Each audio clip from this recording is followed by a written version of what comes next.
సగటు ప్రాబ్లమ్ను ఈజీగా చేయడం ఎలా? చూడండి ఒకసారి ఇక్కడ. Average of 7 consecutive natural number is 80 which is the maximum.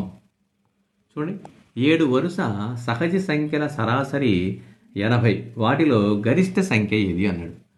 7 వరుస సంఖ్యల సరాసరి యావరేజ్ ఎంత అంటే 80 అన్నాడు. 80 తీసుకుని 80కి ఇటు సైడ్ ఒక 3 ఇటు సైడ్ ఒక 3 తీసుకుంటే మొత్తం 7 అవుతాయి. చూడండి, 81, 82, 83.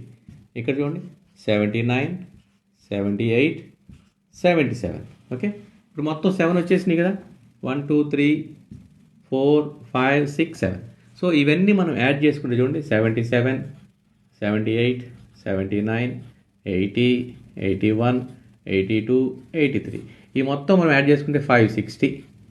చూడండి, 560 డివైడెడ్ బై ఎన్ని నెంబర్స్? 7 తీసుకుంటే చూడండి 7 8 జార్ 80 వచ్చేసింది. సో యావరేజ్ 80 అనేది మనకు వచ్చేసింది. కాబట్టి యావరేజ్ కరెక్ట్గా వచ్చేసింది. కాబట్టి ఇప్పుడు మనకేమో వాటిలో గరిష్ట సంఖ్య అంటే పెద్ద సంఖ్య, వాటిలో పెద్ద సంఖ్య ఎంతది? 83. So answer is 83. అదే అడిగింది వాడు. So answer is 83.